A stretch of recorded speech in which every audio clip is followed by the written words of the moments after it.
రేవంత్ రెడ్డి గారు పవర్‌లోకి వచ్చాక కొన్ని ఇన్వెస్ట్‌మెంట్స్ అయితే వచ్చినాయి. జయదేవ్ గళ్ళ ఆయన ఇన్వెస్ట్ చేయడానికి రెడీ ఉన్నాడు. Adani they are already big plans ఉన్నాయి. అలాగే ఐటీ ఇండస్ట్రీలో కొన్ని ఇన్వెస్ట్‌మెంట్స్ వచ్చున్నాయి. మన IT minister Sridhar Babu through ఆయన డిస్కస్ చేసి, నెగోషియేట్ చేసి ఆ ఇన్వెస్ట్‌మెంట్స్ అయితే వచ్చినాయి. సో ఏది ఆగలేదు.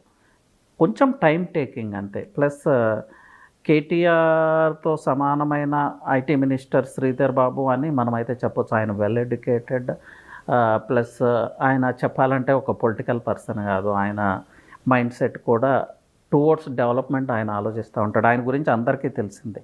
సో ఇక్కడ మళ్ళీ పొలిటికల్ లీడర్‌ని ప్రైజ్ చేయటం అంటే ఆ పార్టీని ప్రైజ్ చేయటం కాదు. నేను రియల్ ఎస్టేట్ పాయింట్ ఆఫ్ వ్యూలోనే మాట్లాడుతున్నాను. సిటీ డెవలప్‌మెంట్ పాయింట్ ఆఫ్ వ్యూలోనే మాట్లాడుతున్నాను. ఇంకా చెప్పాలంటే I'm not representing any political parties. I'm representing the real estate of Hyderabad, the